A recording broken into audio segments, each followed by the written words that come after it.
तर आज बनवलेली आहे मी आईस्क्रीम किंवा कुल्फी याला तुम्ही म्हणू शकता, कारण आईस्क्रीम म्हणजे ही अगदी क्रीम पासून बनवलेली आहे। यामध्ये अजिबात आपल्याला कुकिंग प्रोसेस कुठलीच करायची नाही आहे। क्रीमचं पॅकेट मिळते मस्त रेडीमेड, ते क्रीमचं पॅकेट आणायचं आणि अशी मस्त टेस्टी अशी आईस्क्रीम बनवायची। तर ही आईस्क्रीम बनवण्यासाठी इथे मी वापरलेला आहे एक 1/3 मेजरिंगचा कप आणि 1/3 कप आपल्याला साखर घ्यायची आहे। तुम्ही वाटीच्या मापाने सुद्धा घेऊ शकता, साधारण अर्धी वाटी वगैरे। त्यामध्ये एक विलायची टाकून घेतली मी। विलायची ऑप्शनल आहे, तुम्ही व्हॅनिला फ्लेवरची जर करत असाल तर व्हॅनिला फ्लेवर सुद्धा तुम्ही ॲड करू शकता। त्यामध्ये काजू बदाम टाकून घेतले 7-8 बिया, मस्तपैकी मिक्सरला फिरवून घेतलं, असं बारीक पीठ करून घ्यायचं याचं आणि हे साईडला ठेवून द्यायचं। मी दुकानातून 250 ml चं क्रीमचं पॅकेट आणलेलं होतं आणि मस्तपैकी हे आणलं पॅकेट की फ्रीजमध्ये ठेवायचं रात्रभर आणि मस्त थंड होऊ द्यायचं, नंतरच याची आईस्क्रीम बनते। तर हे आपल्याला या पातेल्यामध्ये पूर्ण क्रीम काढून घ्यायचं आहे। पूर्ण जितका शक्य होईल तितका क्रीम काढून घ्यायचा, कारण पॅकेट काही स्वस्त नाही। जर नाही निघाला तर इथे माझी पद्धत ही वापरायची, मस्त मधातून कैचीनं फाडून टाकायचं त्याला आणि आतमधला पूर्ण क्रीम याचा काढून घ्यायचा। तर इथे मी सुद्धा तसंच केलेलं आहे। बघा आतमध्ये किती सारा क्रीम आहे, तो मग मी मस्त काढून घेतला क्रीम पूर्णपैकी, दोन्ही साईडचा क्रीम काढून घेतला आणि या पातेल्यामध्ये टाकून घेतला। आता यामध्ये आपल्याला याचा थंडावा जो आहे तो टिकून राहण्यासाठी त्याला आजूबाजूने बर्फ लावायचा आहे, किंवा या मोठ्या कढईमध्ये मी बर्फ काढून घेत आहे आणि त्यामध्ये हे क्रीमचं पातेलं आपल्याला ठेवायचं आहे, जेणेकरून त्याचं टेम्परेचर अजिबात गरम झालं नाही पाहिजे, चिल्ड असलं पाहिजे। आता हे पातेलं मी यामध्ये ठेवून घेतलं आणि साईडने आईस क्यूब असे टाकून घ्यायचे। आईस क्यूब काढता काढता ट्रे तुटून जाते, पण आईस क्यूब काही लवकर निघत नाही। निघाले आमचे आईस क्यूब, मग मी काढून यामध्ये टाकून घेतले।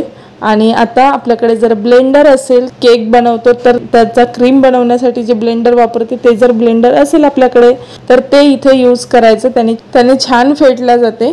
जर नसेल तर मग हे माझ्यासारखं असं अर्धा तास घुमवत राहायचं रवीने किंवा चमच्याने, किंवा असं जर तुटलेलं ब्लेंडर असेल तुमच्याकडे एखादं तर त्याने अशी अर्धा तास मेहनत घ्यायची फिरवण्याची आणि नंतर मग हा क्रीम बनतो। अर्धा तास फिरवून झाल्यानंतर तो क्रीम काही छान फुलला नाही, मग मी यामध्ये साखर टाकून घेतली, जी आपण बनवलेली होती पिठी साखर, आणि ती टाकून छान मिक्स करून घेतलं, कारण हात दुखवण्यापेक्षा आता आईस्क्रीम बनवलेली बरं असं मला वाटलं।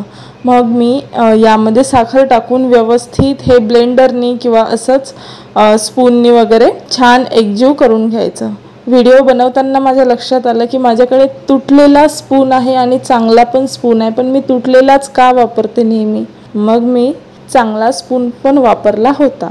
तर आता हे छान मिक्स करून घेतलं मी आणि नंतर हे असे 2-3 कप घेतले जे की होते माझ्याकडे अवेलेबल। आता हे 2 कप चिनी मातीचे आहे आणि एक मी मातीचा वापरला, जो की चहासाठी वगैरे वापरला जाते, ज्याला कुल्हड म्हणते, तो कप यूज केला, कारण थोडंसं उरलेलं होतं मिश्रण हे आईस्क्रीमचं, आणि यामध्ये सुद्धा सेट करून घेतली। आता आपल्याला याला झाकण लावायचं आहे, तर झाकण तर नाही आहे, मग काय करायचं, तर असा माझ्याकडे पेपर आहे, तर तो पेपर मी कापला प्रत्येक कपच्या मापाचा। तो पेपर मग त्याला बांधून ठेवायचा आहे, जेणेकरून त्यामध्ये आईस क्रिस्टल बनणार नाही। त्यापूर्वी मी असं मस्त डेकोरेशन केलं त्याचं, त्यावर ड्रायफ्रूट्स वरून असं टाकलं, गार्निश केलं, आणि मस्त हा कागद जो आहे तो एका धाग्याने किंवा रबरनी तुम्ही मस्त बांधून ठेवू शकता। टाईट बांधायचा अजिबात, त्याचा निघाला नाही पाहिजे तो कागद, व्यवस्थित असा बांधून घ्यायचा। बघा हा तयार झालेला आहे आणि अशाच पद्धतीचे हे 2-3 कप मी बांधून रेडी केलेले आहे आणि फ्रीजरमध्ये ठेवून दिले आहे।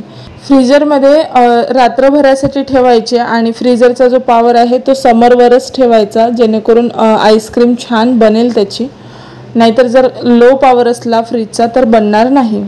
दुसऱ्या दिवशी सकाळी हे आईस्क्रीमचे कप काढले आणि बघू शकता तुम्ही आईस्क्रीम छान बनलेली आहे, दिसायला इतकी छान दिसत होती आणि मला वाटलं होतं की कप फुटेल की काय, फ्रीजरमध्ये शक्यतोवर फुटून जाते कप किंवा काही मेटलचं वगैरे ठेवलं तर, पण हे फुटलेले नव्हते, छान होते कप आणि त्यामध्ये आईस्क्रीम व्यवस्थित जमलेली होती।